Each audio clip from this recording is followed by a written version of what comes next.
Hello दोस्तों, नमस्कार, राधे राधे। आज मैं आपको अश्विन मास कृष्ण पक्ष की इंदिरा एकादशी का महात्म्य या कथा सुनाती हूँ। युधिष्ठिर ने पूछा, मधुसूदन, कृपा करके मुझे यह बताइए कि अश्विन के कृष्ण पक्ष में कौन सी एकादशी होती है। तो श्री कृष्ण बोले, राजन, अश्विन कृष्ण पक्ष में इंदिरा नाम की एकादशी होती है। इसके व्रत के प्रभाव से बड़े बड़े पापों का नाश हो जाता है।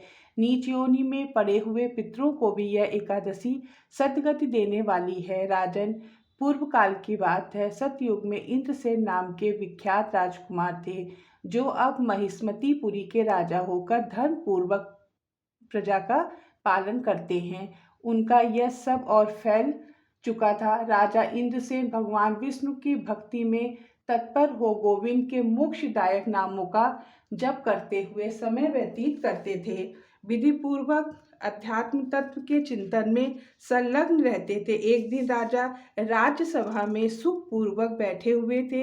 इतने में ही देव ऋषि नारद आकाश से उतरकर वहां पर आ पहुंचे। उन्हें आया देख राजा हाथ जोड़कर खड़े हो गए और विधि पूर्वक पूजन करके उन्हें आसन पे बिठाया।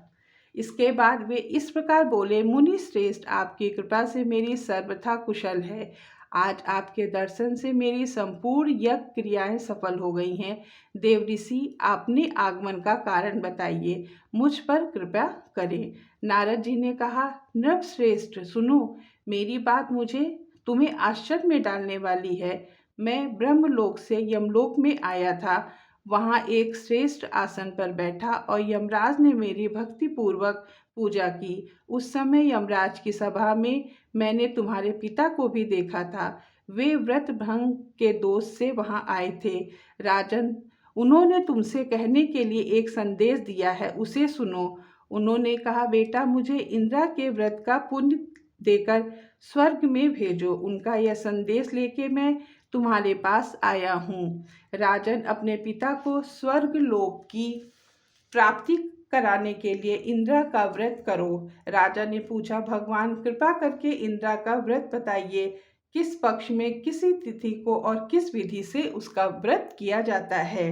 नारद जी ने कहा, राजेन, सुनो, मैं तुम्हें इस व्रत की शुभ कारक विधि बतलाता हूँ। आश्विन मास के कृष्ण पक्ष के दशमी के उत्तम दिन को श्रद्धा युक्त चित्त से प्रातःकाल स्नान करके फिर मध्याह्न काल में स्नान करके एकाग्रचित्त हो एक समय भोजन करें तथा रात्रि में भूमि पर सोवें। रात्रि के अंत में निर्मल प्रभात होने पर एकादशी के दिन दातून करके मुंह धोएं।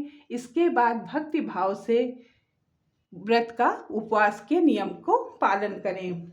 कमल नयन भगवान नारायण, आज मैं सब भोगों से अलग हो निराहार रहकर कल भोजन करूंगा। अच्युत, आप मुझे शरण दें। इस प्रकार नियम करके मध्याह्न काल में पितरों की प्रसन्नता के लिए शालिग्राम शिला के सम्मुख विधि पूर्वक श्राद्ध करें तथा दक्षिणा से ब्राह्मणों का सत्कार करके उन्हें भोजन करावें।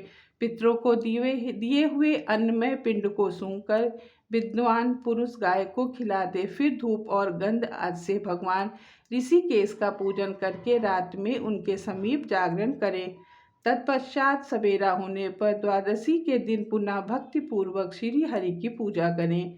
उसके बाद ब्राह्मणों को भोजन कराकर भाई बंधु नाती और पुत्र आदि के साथ स्वयं मौन होकर भोजन करें। राजन, इस विधि से आलस्य रहित होकर तुम इंदिरा का व्रत करो। इससे तुम्हारे पितर भगवान विष्णु के बैकुंठ धाम में चले जाएंगे।